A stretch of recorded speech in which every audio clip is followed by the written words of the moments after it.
sociedade construímos a partir da Revolução Francesa. No Brasil, então, nem sei se aqui passou alguma vez alguma revolução. Cidadã, estou falando francesa como aquela que construiu direitos e também obrigações conforme o texto constitucional. Então não é por acaso também que se faz o confinamento de pessoas. Até aqui tudo bem? Estou tentando botar uma lógica nisso. Quando você... Bem, agora vamos para o segundo grande movimento do Foucault. O que ele vai perceber é que quando as pessoas estão confinadas, mesmo sem perceber, em certas instituições, continua se exercendo sobre elas todo um tipo de saber e de poder que as continua a domesticar e a reproduzir o status quo do sistema geral. E eu acho que isto aqui a gente chamou no Foucault, né? Chamou isto de microfísica do poder. Existe um autor, eu falei para o meu professor que eu ia falar isso. Ele arregalou os olhos, eu saí correndo, né? Então vou falar, porque ele não falou não, porque eu também não dei tempo para ele falar não. Então vou falar. Porque ele não falou não, também não disse, não proibiu, não é verdade? Existe um autor chamado Louis Althusser que diz o seguinte: teve 3 grandes momentos na humanidade. Os gregos que inventaram a matemática, Galileu que inventou a física e o Marx que inventou a história. E ele, para chamar a atenção tão forte as mudanças na sociedade humana que esses momentos produziram, que esses autores produziram no seu pensamento, que ele chamou isso de continente. Então, nos gregos, continente matemática. No Galileu, continente física. Está dando para acompanhar? E no Marx, o continente histórico. Porque o materialismo histórico dialético, inventado pelo Marx, passa a ser base do pensamento destes autores de esquerda. Tudo bem? Eu vou fazer aqui uma data velha ao Foucault. Ele inventou o continente poder. O conceito de microfísica do poder é tão fantástico que é um continente nas ciências sociais. Todos nós aqui têm certeza que vocês vão concordar comigo. A gente fica falando Estado, direito. São sempre entidades macro, universais, exteriores a nós mesmos. Né?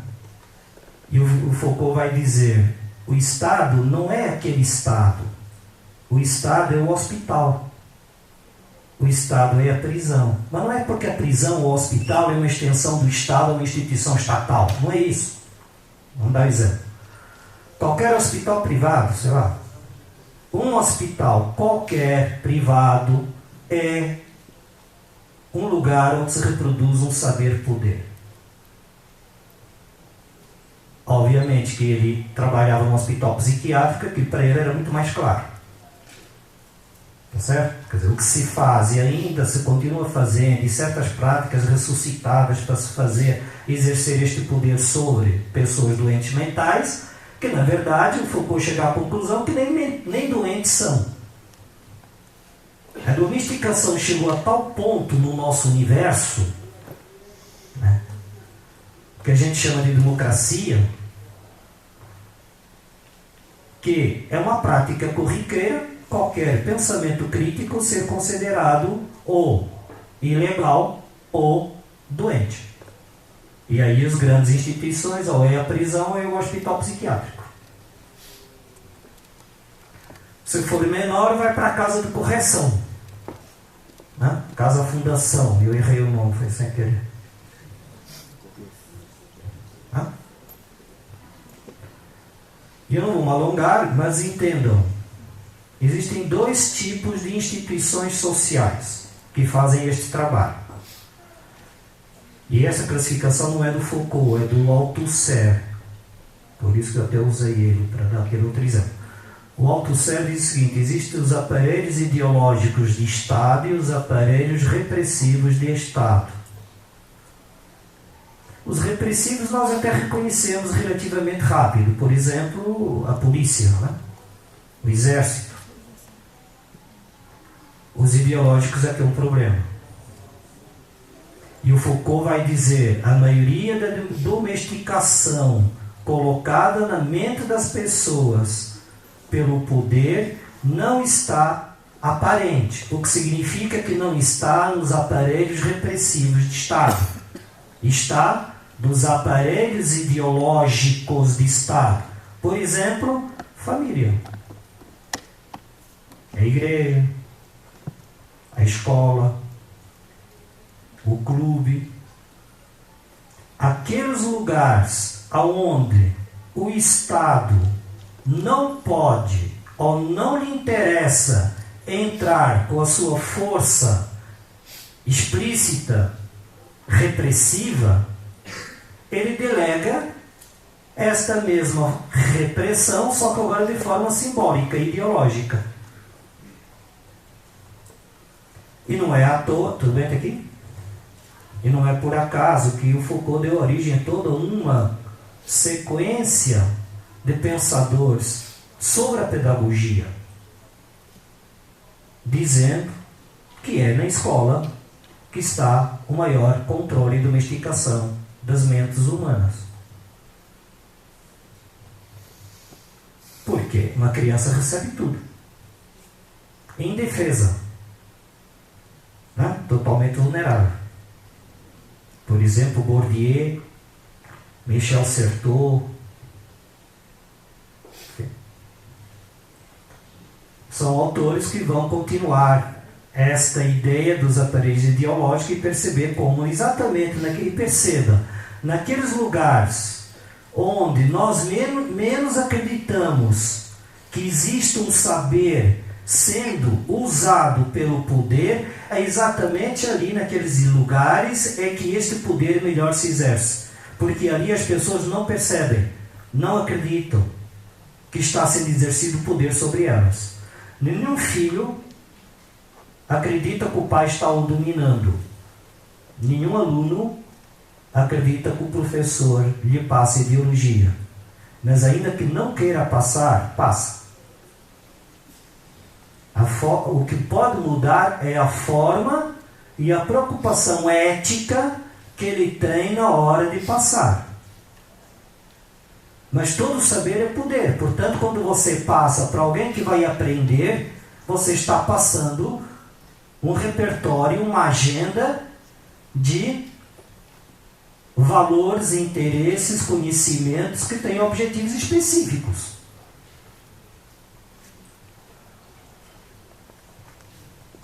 Acho que o direito, inclusive, se enquadra nisso, né? Os cursos de direito são assim. E no nosso caso do Brasil, um pouco mais talvez ainda, porque um pouco mais em relação a outros, mas não estou dizendo que é só no Brasil que tem isso, né?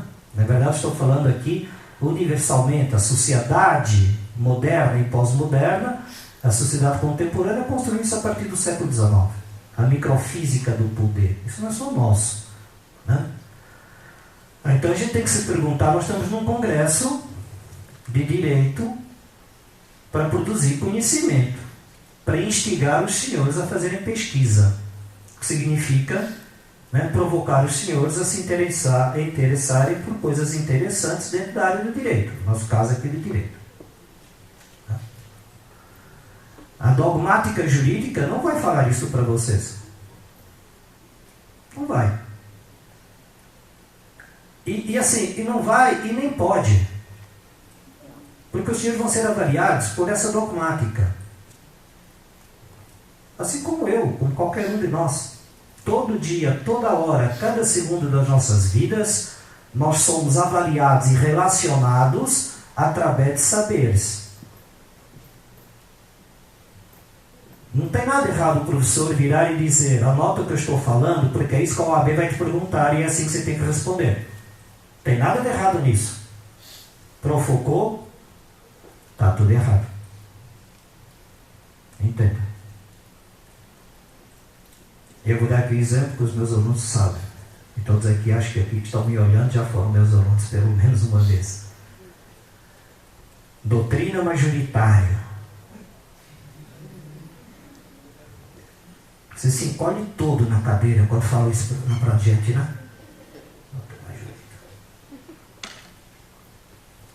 E a gente nem se pergunta, né? Qual é a outra que não é majoritária? O sistema majoritário deve ter uma que perdeu.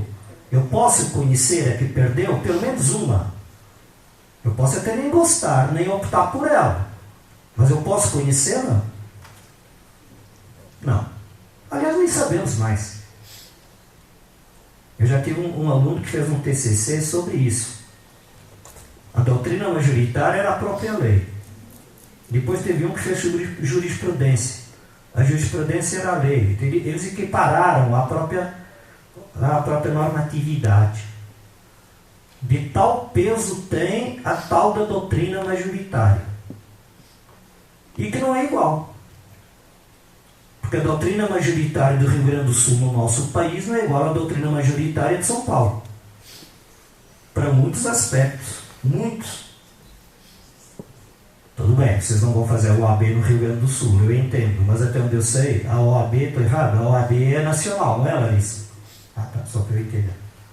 E a cor de rosa também. Não é? É o quê? É vermelha? É pior ainda. Vocês têm que decidir, vocês querem rosa ou vermelho? Doutores e doutoras. Por que não faz preta, azul? Ela está no novembro azul, pessoal. Vamos fazer uma homenagem também a... O homem também tem problema, né? Eu sou mulher. Parabéns para o meu pai como o meu filho.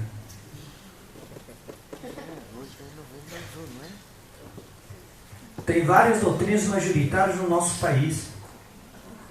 E o nosso aluno, quando vai estudar, vocês quando vão estudar, quando a gente vai escrever, a gente não olha as outras.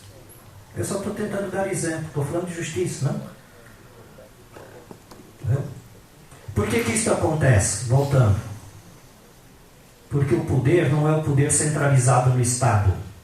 O poder não é do 9 dedos, não é da assassina vermelha. O poder, pessoal, é isso aqui, ó. Aqui agora tem poder acontecendo. Eu estou falando abertamente. Estou fazendo crítica, inclusive, ao sistema. Aqui se exerce relações sociais que são relações de poder. Quando vai para dentro de determinadas instituições que parecem que não são o Estado, então aí fica-se à vontade para se reproduzir todo o poder que se quer pelo saber que se tem. O Estado, entende alguma coisa de psiquiatria? Não, nem quero. Quem é que vai fazer o papel de domesticação? O hospital psiquiátrico. Isso quer dizer que... Agora é tese minha, tá? Vai sacador. Não é bem o foco agora. Isso quer dizer que o Estado, então, não está dentro do hospital? Está sim. Ele só está à distância. Ou porque lhe falta conhecimento técnico específico para fazer as práticas de domesticação, não é? Ou porque realmente é muito custoso para ele, ou ele não lhe interessa aparecer como sendo o cara que realmente está fazendo tudo acontecer, joga a peteca para os embaixo dele e diz: vocês fazem. Se acontecer algum problema, o problema é vosso. Não sei, uma forma figurada de falar, né? Autonomia, só que isso tem um limite, porque no limite, se ele se afasta muito desses capilares, a palavra do Foucault, esses lugares onde acontecem esses micropoderes, se ele se afasta muito desse lugar, esse lugar pode acontecer qualquer coisa que não interessa ao sistema também, certo? É por isso que ele não está tão afastado desses lugares, embora às vezes apareça que ele está, mas ele não pode estar. Tem uma frase de um autor chamado Pachucanes, que a frase é maravilhosa. E eu tenho um trabalho para fazer sobre isso em 2 semanas. Que ele pergunta: por que o Estado não parece ser o dominante que ele é? Para nós do direito, nós inclusive confundimos o Estado com legalidade. E aí a legalidade vira legitimidade. Então o Estado é tudo de bom, é gente do bem. Para nós do direito, o Estado é tudo de bom. A não ser quando a gente começa a perceber: opa, tem alguma lei que não me interessa muito. Aí a gente faz aquele jeitinho brasileiro que é muito típico nosso. O americano, por exemplo, não tem. O professor estava aqui e tal, mas Enfim, não tem. Nosso jeitinho é assim, lei para os inimigos e para os amigos o favor. Essa é a nossa cultura da nossa matriz ibérica e vai por aí afora. As elites continuaram fazendo isso no Brasil. Tem um pedaço lá da terrinha, mas as elites brasileiras continuaram fazendo isso porque lhes interessa. Bem, que aqui tudo bem. Tudo bem? Então, microfísica do poder é a revolução do Foucault. E é por isso que ele incomoda tanto.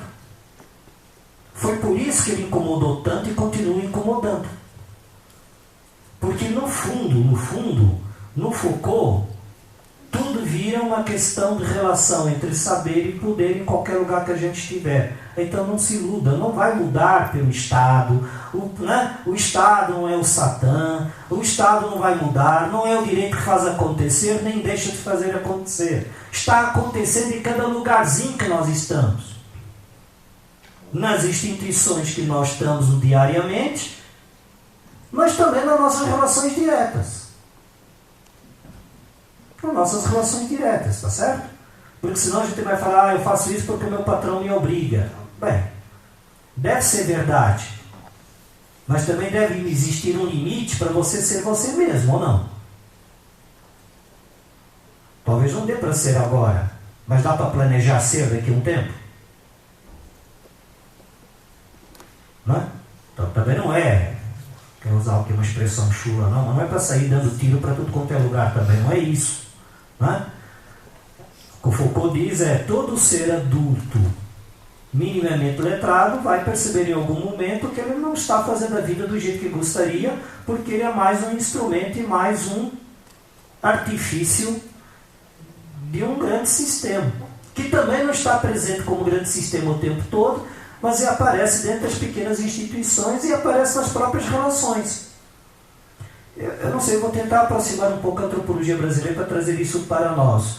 O nosso costume do favor, do jeitinho, que mais tarde ou mais cedo acaba na prevaricação e na corrupção, é uma forma de não ter percebido que nós exercemos poder uns sobre os outros, no micro, aqui na relação direta. Se eu começo a pedir e a exigir das pessoas comportamentos, ou induzi-las a comportamentos, eu estou exercendo poder. O Freud dizia que tinha algumas coisas que o ser humano não deveria fazer. Uma, ele dizia, é educar. Porque não tem como educar sem domesticar. A outra era fazer psicanálise. Porque o terapeuta sempre passa alguma coisa que a pessoa vulnerável está querendo se pegar. Né? Eu sei que o terapeuta fica o tempo todo fazendo para fugir, né? O terapeuta tem que fugir, senão ele se envolve. Ao ele fala alguma coisa mal posicionada, o paciente, entre aspas, não estou falando que ele é um doente, mas a pessoa que está na terapia pega aquilo como verdade e traz aquilo para si como tábua de salvação. É por isso que o terapeuta foge. Né? Eu costumo brincar, o terapeuta só faz pergunta, né? Não responde nada. E você ainda paga para ele. Né? Eu tinha uma amiga que era psicóloga, que era terapeuta, que eu falava, poxa, Lourdes, aí é legal, ela é Maria de Lourdes o nome dela. Você só pergunta por que não, talvez, não sei, pense você, me traz isso na próxima semana e ainda cobra do coitado. Ou seja, o cara vai desesperado para ter resposta, não responde nada e ainda cobra do cara. Pô, eu quero uma profissão como essa, de ser professor. Essas atividades dentro da sociedade são atividades de uma responsabilidade ética. Então agora eu estou andando para frente. Tá bom? Tremenda. Tremenda. Porque tudo que você faz, tudo que você fala, passa dentro de si, dentro de mim passa. Puxa, será que entenderam? Será que não entenderam? Será que eu avancei? Será que eu não avancei? Será que eu gritei demais? Será que eu esperneei de menos? Você nunca sabe. É por isso que ele dizia, educar é uma coisa impossível, você nunca sabe. Mas não tem como evitar. Agora, já é um avanço se quando a gente vai nessas relações com os outros e com o poder, já é um avanço se nós soubermos nos policiar e nos adequar a esta relação sem tentar impor estes saberes.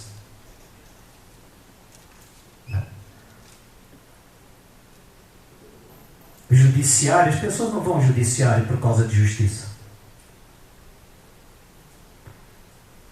E eu posso garantir para vocês que eu vejo isso aí toda hora. As pessoas não vão no judiciário por causa de justiça.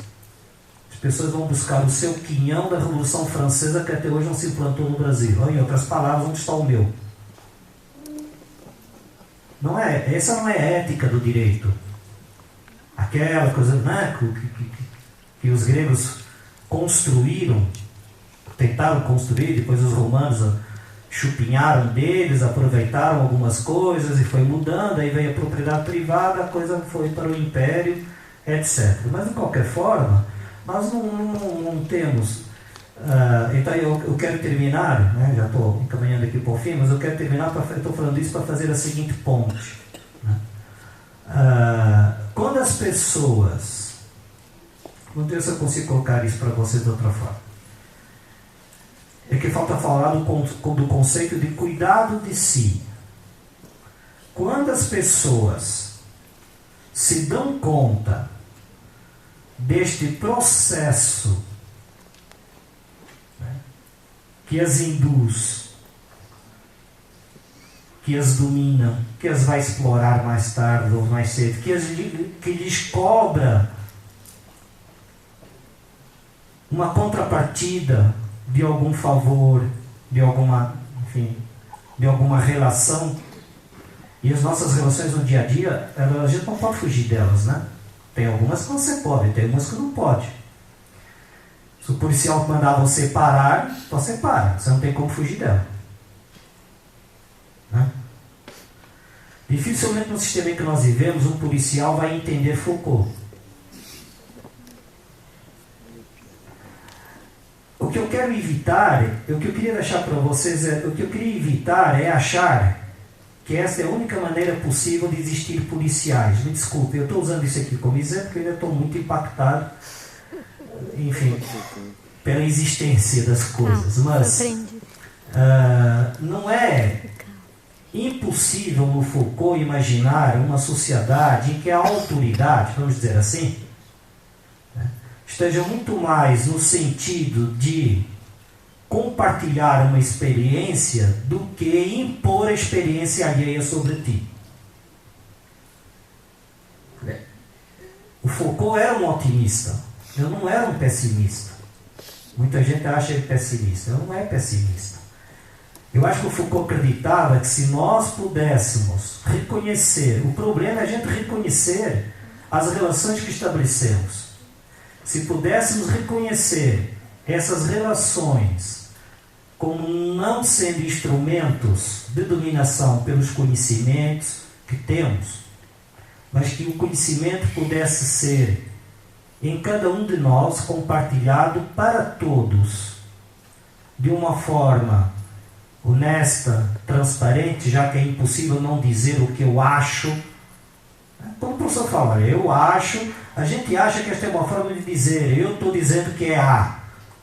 Né? Ou eu acho que é dizer que é A, do mesmo jeito. Né?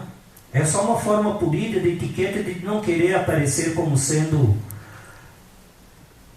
autoritário. E no fundo não é uma questão de querer ser ou não autoritário, é que o saber dele vai se impor para aquele que não sabe mesmo. Como o pai se impõe para o filho, como o pastor se impõe para o seu fiel, como o padre se impõe para o seu fiel, não é isso? Como o presidente de alguma empresa se impõe para os seus funcionários. Né? A questão é, sabendo isto, se somos capazes de usar uma outra cultura, de usar este conhecimento, sabendo que ele se exercerá sempre como poder e sabendo que ele está em cada micro-lugar, em cada capilar da nossa vida, se poderíamos fazer nesses lugares a cada momento o saber e o conhecimento um instrumento de desalienação, de autoproclamação da sua individualidade. Isto chama-se cuidado de si, termo técnico do Foucault. Então, 3 coisas que eu procurei mostrar a vocês aqui. Básicas. A primeira básica é que existe saber e poder como aliados. A segunda é que este saber e poder se constrói, se reproduz em cada momento, em cada lugar em que vivemos. Microfísica do poder. Diretamente pelo Estado ou a revelia do Estado. Porque, óbvio, vai ter um momento em que lá no quartel alguma coisa excepcional vai acontecer e vai acontecer uma violência desmedida sobre um soldado, por exemplo. Toda hora tem, não aparece mais porque não falam, mas toda hora aparecem notícias assim, não é? Na igreja é a mesma coisa, não preciso ficar aqui falando qual é o problema do Vaticano. Porque não é só do Vaticano. O Vaticano agora tem um padre maluco, não deu mais para esconder certas coisas, botaram um padre maluco lá, né? Que é um cara de esquerda, né? Padre que torce por futebol, que diz que pode fazer divórcio, né? Que quem é ele para dizer se o homoafetivo procura a igreja, quem sou eu para dizer que não? Isso é um padre maluco, né? Isso é Papa argentino, isso, é Papa argentino. Mas a Argentina, o brasileiro não faria uma coisa dessa, porque nós somos todos do bem, né? A Argentina que é do mal.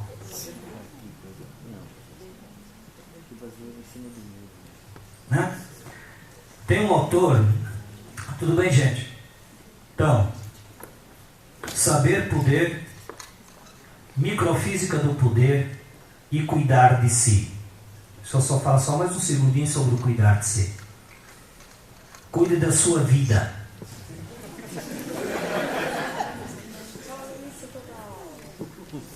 Seja feliz do seu jeito, usando o saber e o conhecimento para ser você mesmo. Provavelmente 99% do nosso dia a dia, em cada momento nosso, não vai ser possível resistir. Mas pessoas adultas sabem. E saberão sempre o que é o certo e o errado, o que lhes favorece ou não, o que gostariam ou não. Não existe nenhum motivo para a gente abdicar daquilo que nós somos e daquilo que nós achamos e pensamos. Quem cuida de si, cuida dos outros. Quem cuida dos outros, nunca cuida de si e cuida muito mal dos outros. E o pior, os outros cuidarão pior ainda de ti. Pela própria relação do saber-poder. Vocês não querem que eu repita tudo de novo, porque eu não vou conseguir, não? Mas, né?